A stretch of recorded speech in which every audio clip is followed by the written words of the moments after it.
Assalamualaikum warahmatullahi wabarakatuh. Welcome back to my YouTube channel.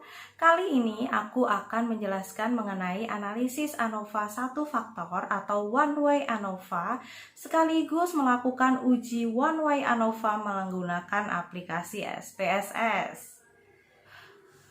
Analisis one way ANOVA atau uji ANOVA satu faktor pada dasarnya bertujuan untuk membandingkan nilai rata-rata yang terdapat pada variabel terikat di semua kelompok yang dibandingkan. Nilai masing-masing kelompok dilihat berdasarkan pada variabel bebas yang berskala kategori. Fungsi variabel bebas di sini sebenarnya adalah untuk mewakili kelompok-kelompok yang akan diteliti. Variabel bebas dalam analisis ANOVA satu faktor disebut juga sebagai variabel faktor. Sementara kelompok-kelompok yang dibandingkan disebut sebagai variabel tingkatan faktor. Prosedur analisis ANOVA satu faktor dapat menghasilkan analisis satu faktor untuk sebuah variabel terikat dengan sebuah variabel bebas. Seperti yang sudah saya utarakan di awal pembahasan ini bahwa teknik analisis ANOVA satu faktor pada prinsipnya adalah untuk menguji sebuah hipotesis yang akan membuktikan nilai rata-rata masing-masing variabel tersebut sama atau tidak. Pertanyaan yang sering sekali terbesit di benak kita adalah, lantas apa perbedaan antara uji analisis ANOVA satu faktor dengan uji independent sample t-test? Karena kedua uji tersebut sama-sama bertujuan untuk membandingkan nilai rata-rata. Penjelasannya adalah bahwa analisis ANOVA satu faktor adalah perluasan dari teknik uji independent sample t-test. Perbedaan yang mendasar adalah di mana uji independent sample t-test sendiri digunakan untuk membandingkan nilai rata-rata variabel terikat pada dua kelompok saja. Sedangkan lebih jauh dari itu, analisis ANOVA satu faktor dapat digunakan untuk kelompok yang berjumlah lebih dari dua, serta mempunyai nilai rata-rata yang sama ataupun berbeda. Dalam menggunakan ANOVA, untuk menganalisis data penelitian, terdapat beberapa syarat yang harus terpenuhi. Adapun syarat-syarat antara lain: 1. Sebaran data untuk masing-masing kelompok harus berdistribusi normal. Yang kedua, variabel terikat harus mempunyai kesamaan varian atau bersifat homogen. Dengan demikian, tentunya kita harus melakukan uji homogenitas terlebih dahulu. Yang ketiga, subjek dalam setiap kelompok harus dipilih secara random atau acak dengan menggunakan teknik probabilitas. 4. Data penelitian untuk variabel terikat idealnya berskala interval. Sementara jika data penelitian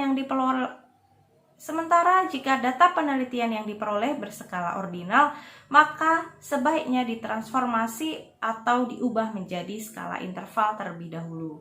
Transformasi data bisa dilakukan dengan metode suksesif interval atau MSI. 5. Kelompok yang dibandingkan harus berasal dari sampel yang berbeda atau tidak berpasangan. Dengan kata lain, responden penelitian untuk masing-masing kelompok haruslah berbeda. Yang keenam, variabel bebas idealnya bersifat non-metrik atau skalanya ordinal. Berikut adalah dasar pengambilan keputusan dalam analisis ANOVA adalah sebagai berikut. Yang pertama, jika nilai signifikansi lebih dari 0,05 maka rata-ratanya sama. Yang kedua, jika nilai signifikansi kurang dari 0,05 maka rata-rata berbeda. Pada kesempatan kali ini saya akan mempraktekkan cara melakukan analisis ANOVA satu faktor dengan contoh kasus sebagai berikut. Seorang peneliti ingin membandingkan penjualan handphone dengan merek Xiaomi, Oppo, Soto, dan Asui, di mana para pembeli handphone di toko-toko tertentu hanya dihadapkan pada keempat merek tersebut. Kemudian akan diteliti tentang bagaimana rata-rata penjualan keempat handphone tersebut. B. Apakah terdapat perbedaan rata-rata dalam penjualan keempat handphone tersebut? C. Rata-rata penjualan handphone mana saja yang sama atau berbeda penjualannya? Penelitian ini dilakukan selama 3 bulan. Adapun data penelitian yang terkumpul sebagaimana tabel data berikut ini. Oke, di sini ada penjualan HP selama 3 bulan. Dari minggu pertama sampai minggu ke-12. Ada penjualan HP Xiaomi, Oppo, Soto, dan Asui. Setelah itu kita sederhanakan menjadi 2 kolom, yaitu kolom merek dan penjualan. Merek 1 adalah Xiaomi. Di sini sama dengan ada 12 minggu penjualan.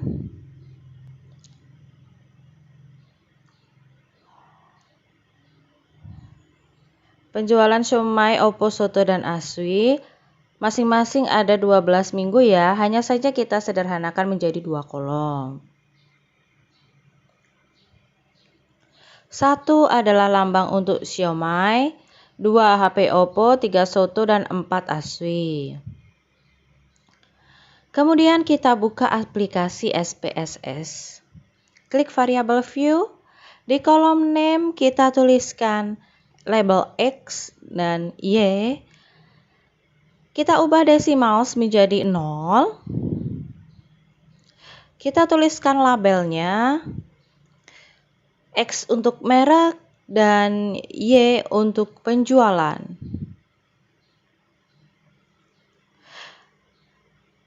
Kita masukkan value di kolom values. 1 adalah untuk HP Xiaomi, 2 adalah label untuk HP Oppo, 3 adalah label untuk HP Soto, dan 4 adalah label untuk HP Asui. Kita klik OK. Kemudian kita copy seluruh data ke dalam data view di aplikasi SPSS. Klik Analyze, klik Compare Means, One Way ANOVA. Pindahkan penjualan ke kolom Dependent List dan merek di kolom Faktor. Klik Post Hoc, centang to key, continue, klik Option, kita centang deskriptif. Apabila ingin mengetahui homogenitas data, kita centang homogeneity of variances of variance test, klik OK.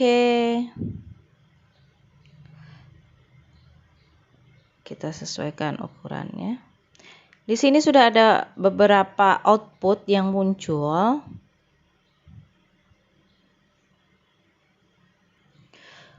Oke, di sini kita akan menjawab pertanyaan yang pertama. Apakah terdapat perbedaan rata-rata dalam penjualan keempat handphone tersebut? Di sini jawabannya kita akan melihat di tabel deskriptif dan min ya, di kolom min. Rata-rata penjualan handphone Xiaomi adalah 52, kita bulatkan. Penjualan HP Oppo rata-ratanya 62. Rata-rata penjualan HP Soto adalah sebesar 52. Dan penjualan rata-rata handphone Asui adalah sebesar 55. Dengan demikian maka secara deskriptif dapat disimpulkan bahwa rata-rata penjualan paling tinggi adalah HP Oppo, yakni adalah 62.